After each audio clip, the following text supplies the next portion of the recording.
couple of years ago, Naomi Klein published a book called The Shock Doctrine, The Rise of Disaster Capitalism. It is a book that really rattled the intellectual cage of what counts as the left in American politics. The basic thesis is that governments and corporate interests use disasters, either natural or man-made disasters, as opportunities to re-engineer societies in ways those societies would otherwise resist.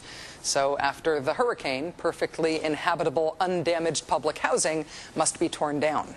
After the military invasion and the toppling of the government, the oil fields must be open to foreign oil companies. After the tsunami, those wrecked fishing villages should become private beaches owned by the developers of resorts. Don't you want to know what the author of Shock Doctrine thinks about the bailout right now and all of its how are they getting away with this glory? Joining us now is Naomi Klein, author of The Shock Doctrine, The Rise of Disaster Capitalism. She's a columnist for The Nation magazine. Naomi, it's really nice to have you here in person. Thanks for coming in. So glad to be here, Rachel.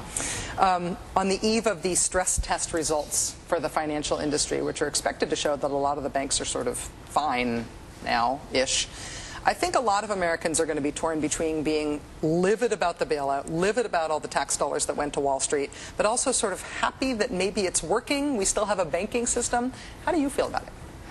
Well, I mean, it still feels like they're playing with the numbers, that they're trying to delay the moment of truth, and I think that that's why that confidence is really, really tentative.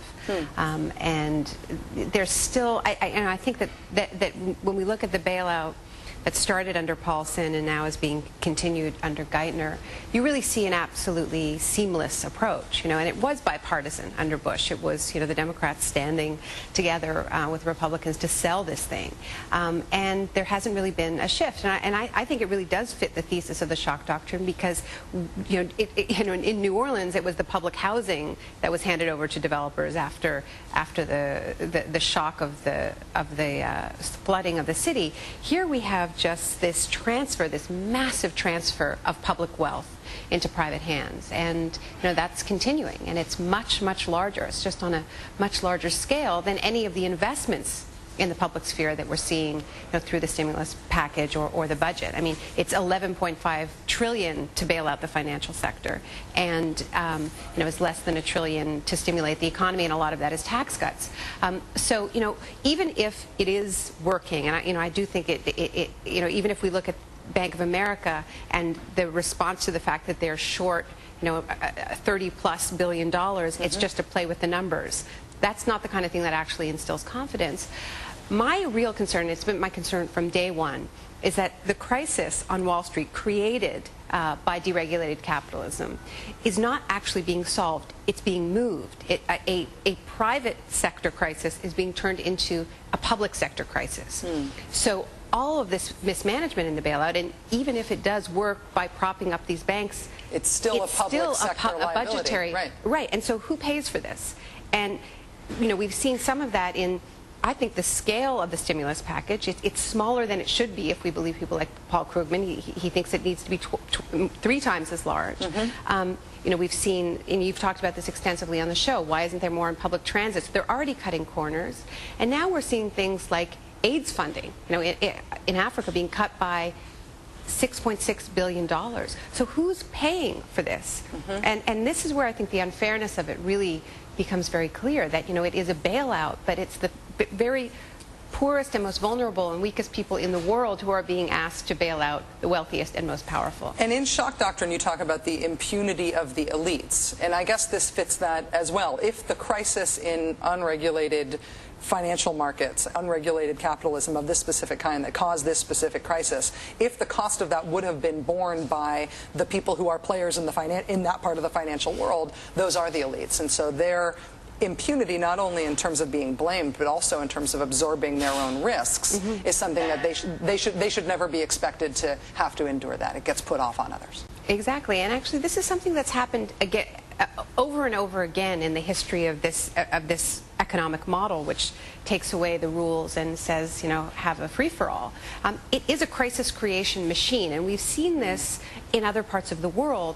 And the U.S. has sort of deferred this crisis by deferring it to other locations, but I track it in the book, starting in Chile, where you had the first experiment in this Wild West form of capitalism in the 70s, and it ended with Pinochet having to nationalize the banks because they had accumulated so much debt. So really all that's different here is, one, that it's come home, and two, the scale. I mean, the scale is absolutely unprecedented. And I do believe, I hate to say this if people are feeling a little bit optimistic, that I really do think this will go down, the bailout will go down as the greatest heist in monetary history.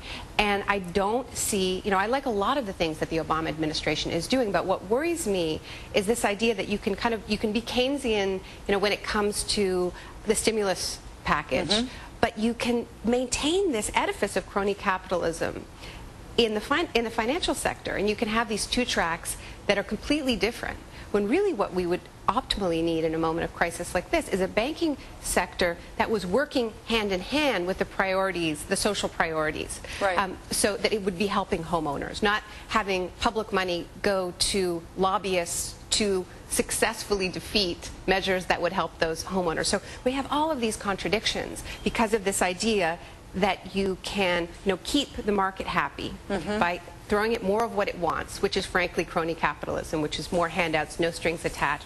But yes, we can also invest in the real economy, and the scale of the bailout is too large for that to actually happen. Yeah, and even if we're just looking for mitigating factors, the re-regulation of Wall Street, which they keep promising, still to come, still to hope for, but not going hand in hand with the bailout money. It's the bailout money all comes first, and the re-regulation comes thereafter. But this is shocking. I mean, this is really shocking. If you think about FDR, he used the public anger, the rage at these CEOs not paying taxes, the rage at the double standards, and got Glass-Steagall, the law that prevented investment banks from also being commercial banks, 2 days after those shocking revelations came out in the Pecora. He didn't wait.